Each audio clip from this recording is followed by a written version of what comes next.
tonight, as I mentioned on our slideshow last week, I'm going to start reading our book Wonder to you. And I know we've already started it and we've gotten not very far. But now I'm going to just start over. We're going to do chapters 1 through 4 tonight. And then that should catch us up to where we are. And then I'll do a chapter or so a night from here on out. So I'm just going to start over. I gave you a couple of things to think about while you're listening. So that is to list things we already know about our main character, Augie, that we learn in chapters 1 through 4. So here we go. Here's our book. Here I go to read it. I'm not an ordinary 10-year-old kid. I mean, sure, I do ordinary things. I eat ice cream, I ride my bike, I play ball, I have an Xbox. Stuff like that makes me ordinary, I guess. And I feel ordinary inside, but I know ordinary kids don't make other ordinary kids run away screaming in the playgrounds. I know ordinary kids don't get stared at wherever they go. If I found a magic lamp and I could have one wish, I would wish that I had a normal face that no one ever noticed at all. I would wish that I could walk down the street without seeing people and then doing that look away thing. Here's what I think. The only reason I'm not ordinary is that no one else sees me that way. But I'm kind of used to how I look by now. I know how to pretend I don't see the faces people make. We've all gotten pretty good at it. That sort of thing. Me, Mom, Dad, and Via. Actually, I take that back. Via's not so good at it. She can get really annoyed when people do something rude. Like, for instance, one time in the playground, some older kids were making noises. I didn't even know what the noises exactly were because I didn't hear them for myself. But Via heard and just started yelling at the kids. That's the way she is. I'm not that way. Via doesn't see me as ordinary. She says she does, but if I were ordinary, she wouldn't feel like she needs to protect me as much. And Mom and Dad don't see me as ordinary either. They see me as extraordinary. I think the one person in the world who realizes how ordinary I am is me. My name is August, by the way. I won't describe what I look like. Whatever you're thinking, it's probably worse.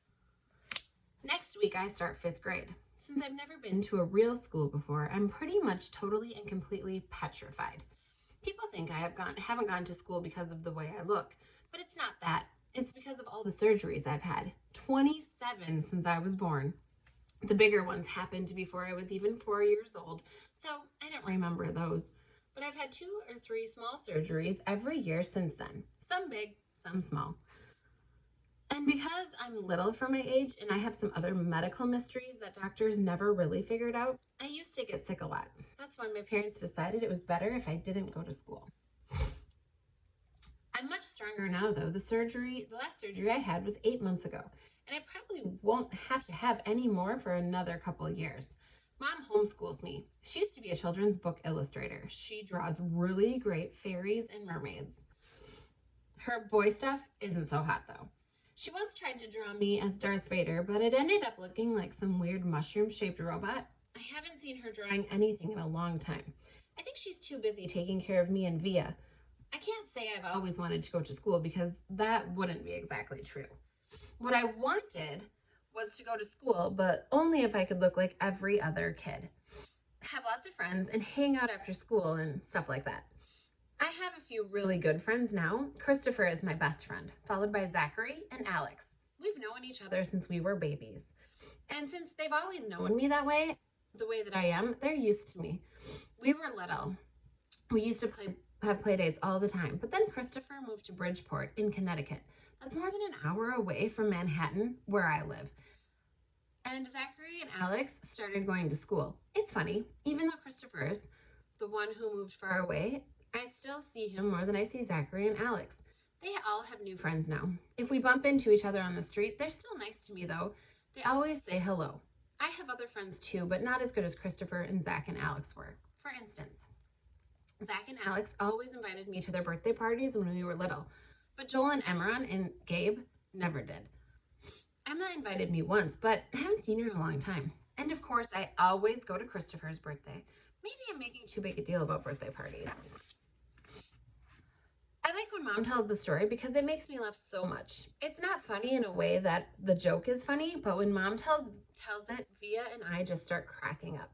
So when I was in Mom's stomach, no one had any idea I would come out looking the way I look. Mom had 4 years before, had Via 4 years before that, and it had been a walk in the park. There's no reason to run any special tests.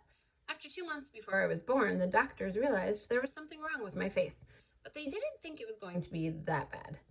They told Mom and Dad I had a cleft palate and some other stuff going on. They called it small abnormalities.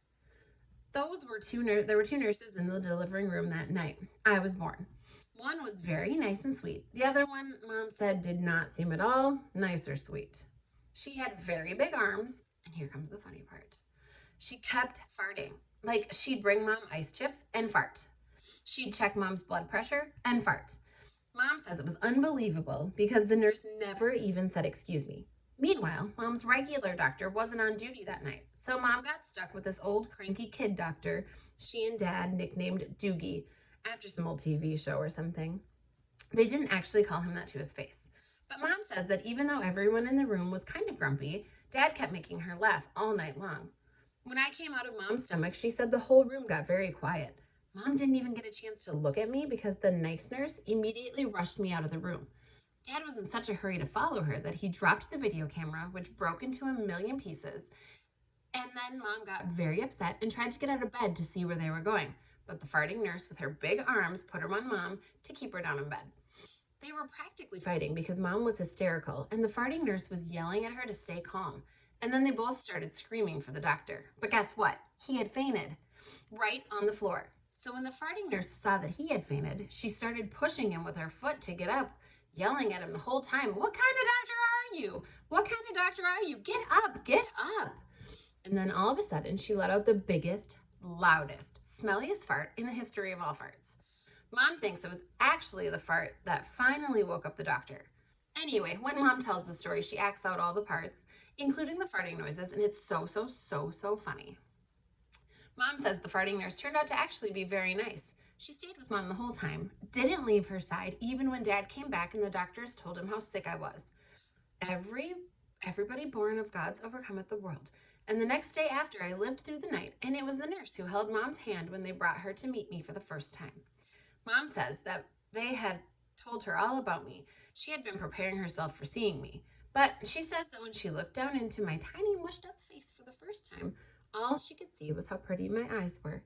Mom is beautiful, by the way, and Dad is handsome. Via is pretty, in case you're wondering. All right, here's our last one.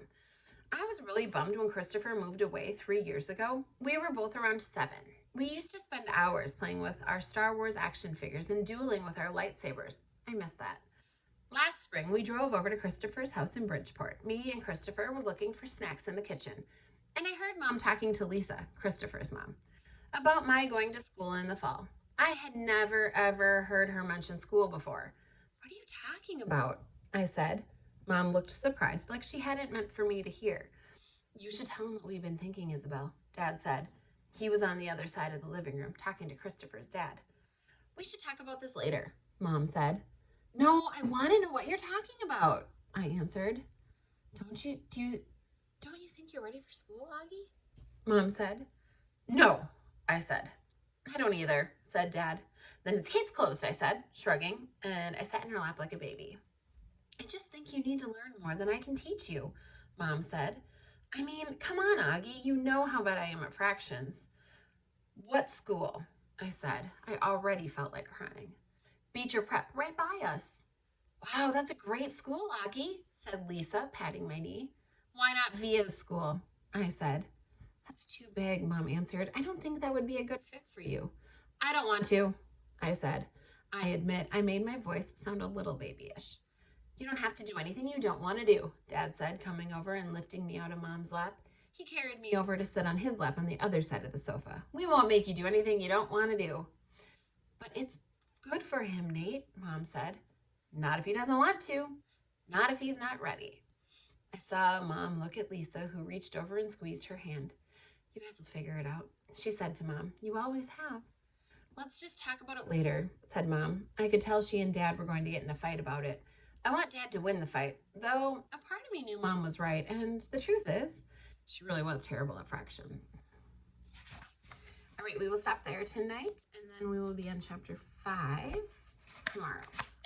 All right, thank you for listening. Remember to check out those questions. So list 3 things we know about Augie already, and then let's make a little chart of the characters that we've met so far.